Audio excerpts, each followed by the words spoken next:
I liked them, you know what I mean? But if I didn't like an artist or really want to talk to them, I felt like I might have disrespected them in the interview because of something I felt about them, I didn't do the interview.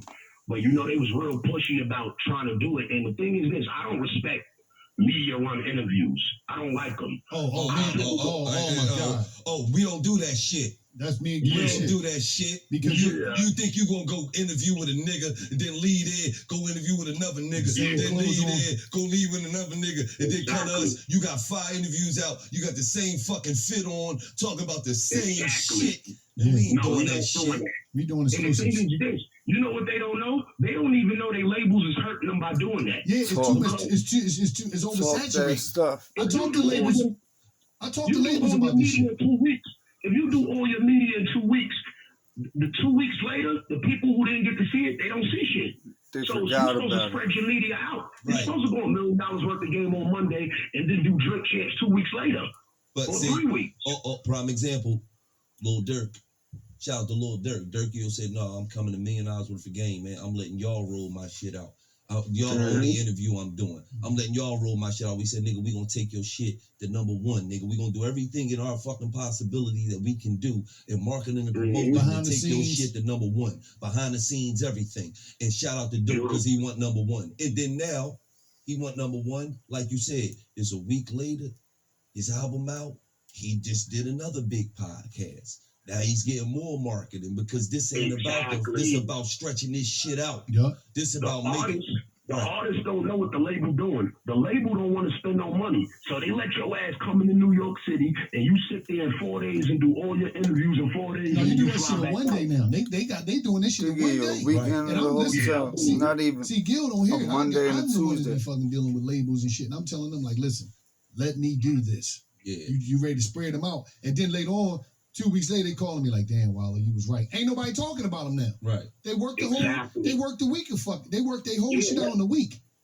Yeah, exactly. You don't let these niggas exhaust all their remedies within 1 week, and now people don't care about it. So let's talk about it. Now you got folks, and I say it all the time. First you'll see them on The Breakfast Club, Sway. Then you'll see them on, a couple of the platforms that, are associated with the labels. And I'm not mad at it. You feel me? Get your bread, Sway, Breakfast Club, Ebro, all that. Some have more integrity than others when it comes to that. The same thing with podcasts as far as that. That's why I tell artists all the time, even when they come on the podcast, I tell them, yo, we don't have to just rush this joint right out. Like, I know you just released your album, but you don't want to play the whole album out in a week. And people get tired of even hearing you post about it. And then it gets to the point where, man, I ain't clicking on that joint, man. And that really gets to the point to where as though it starts to feel like just some spam. Like every time I get on this, it's like that commercial that you always see, but that don't you're not gonna get the product. You just see the commercial all the time. It's like that. So now look at the artists, right? Who leaves #1. And then they go back up to like about #2 or hit #1 again. This happens because the way you spreading out your fucking media. And it happens because you're spreading out who you are. You can't show who you are to 5 different media outlets in 1 day in the same outfit. You ain't gonna really be able to show who you are. You just woke up in a hotel room. You was probably partying the night before. Had a show or whatever. So now if you do $1 million worth of game like Dirk did in Chi-Town, had $1 million on the table, planned it out, had it perfect. You know what I mean? To where as though as soon as I turned the interview over, I wanted to hear some Dirk. I ain't gonna lie. And that's just what it was.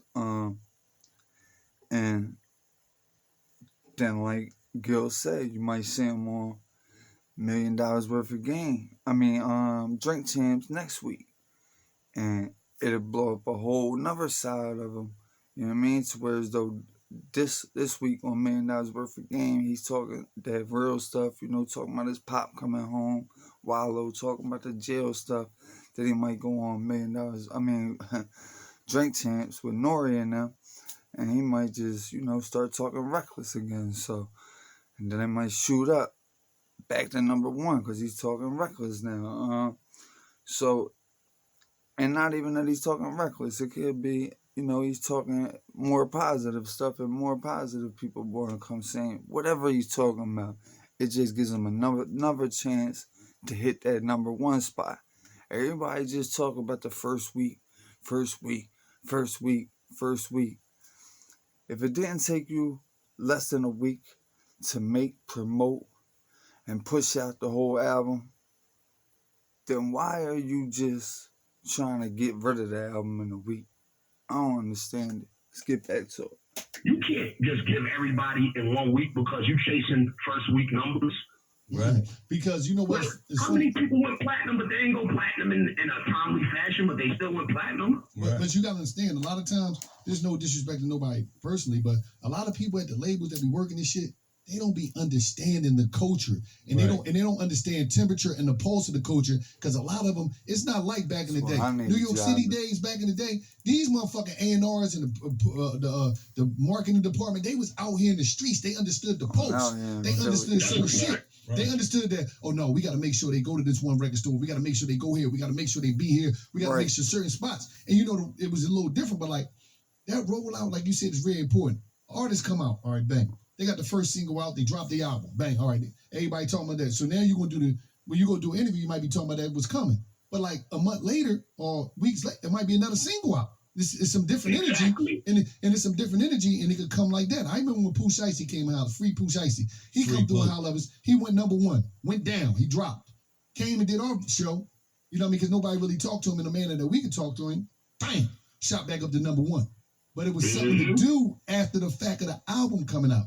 You could do an interview before the album that could drop, because we control our own shit. We could drop that shit, whatever.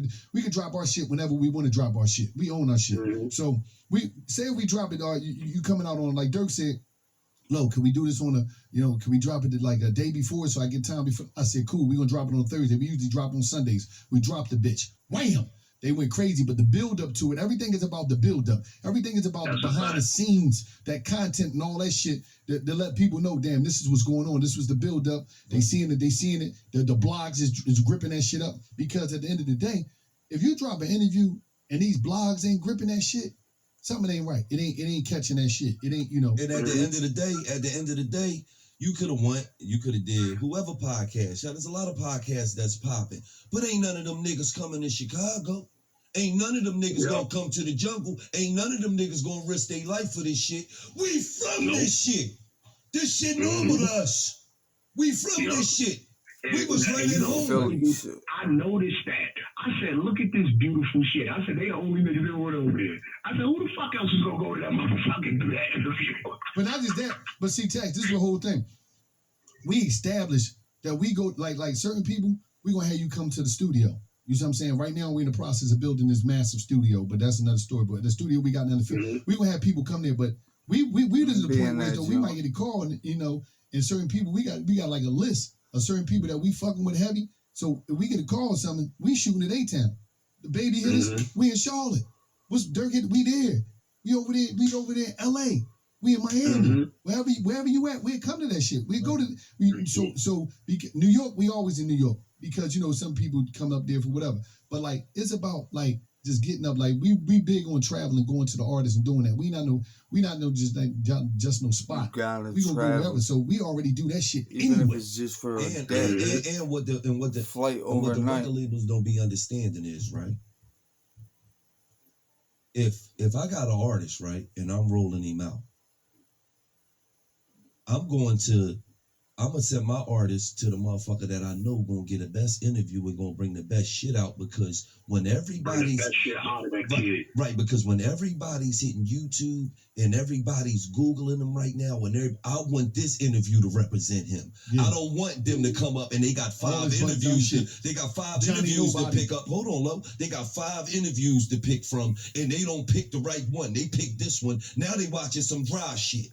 Now they watching the artist, his album coming out. They watching some super dry shit on them that they not interested in. That's not driving them to go listen to the album. We done put artists on here that after the motherfucking interview, all you see in the comments is, damn, I fuck with that nigga. I fuck with that nigga now. Damn, I ain't never was in tune with him, but I fuck with him now, man. That nigga thorough, man. That nigga this, he This that. is why I know y'all niggas doing what the fuck y'all supposed to do, because I watch everything. So Now look, this is the difference between podcasting and radio.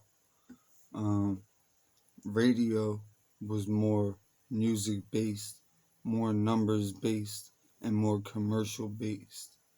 Meaning that every time you heard somebody talk, they might slip something in there like about like some foreman mills or something, shopping at this store or that store. They might slip something in there. It's a commercial, but they try to play it off. And radio, a lot of the times when they bring somebody up there, it's all cookie cutter stuff. Like, are you dating anybody? Back in the day, they used to have to send artists basically to all 50 states on a press run, to all the radio stations, at least to all the major cities. But if you were popping like that, you were going to all 50 states. While you were doing your concert, you was going to do the radio right before that. So every state you went to do the concert, you was on the radio right there. Now it's to the point where folks ain't even trying to do the radio no more, because them interviews just be so dry. Shout out to my man Cosmic Kev and Q DZ.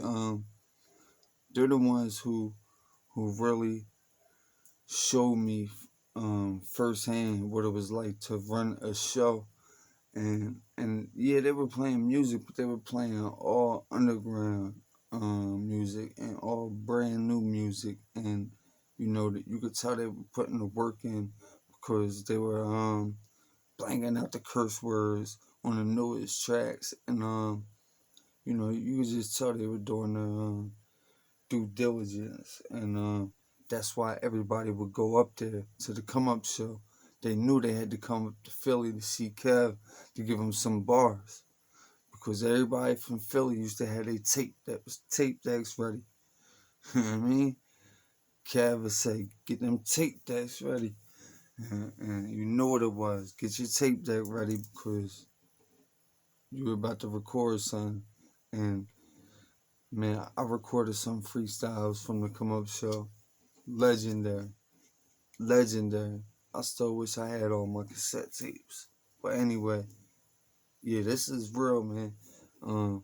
Artists are really putting out 12 songs of pain, hope, strength, all kind of different messages, and they're rolling it out in one shot.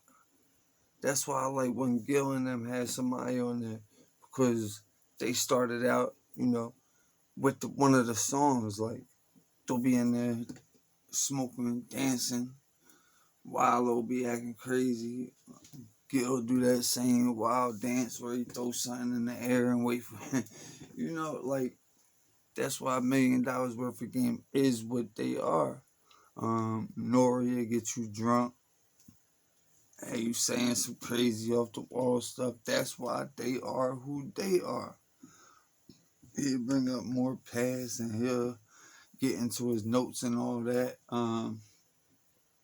And shout out to Wallo, man. It's not being promoted right that he is now an executive over at YouTube. Lear Cohen hired him personally, and I don't know why he's not getting respected like that, but I got the video up on my page. Go check it out if you need be. Besides that, beatsbykilo.com, new beats coming your way. I got like, I got so many beats coming, pause, and it's crazy. But I'm out on that note. It's your boy M-I-Corleone. I'm gonna have a video out tomorrow, talking about how I got sentenced on Friday and what I got sentenced to, what I got sentenced for, and I might even put out the video of the discovery of the police camera. You know, they little what's that? They little chest camera, whatever that, the badge camera, John. I got 3 of them, so might even go through them with you guys. Besides that, keep doing what you do. Stay out of trouble. If need be, and you feel like if you can't go outside without getting in trouble, stay in the house. Ain't nothing wrong with it.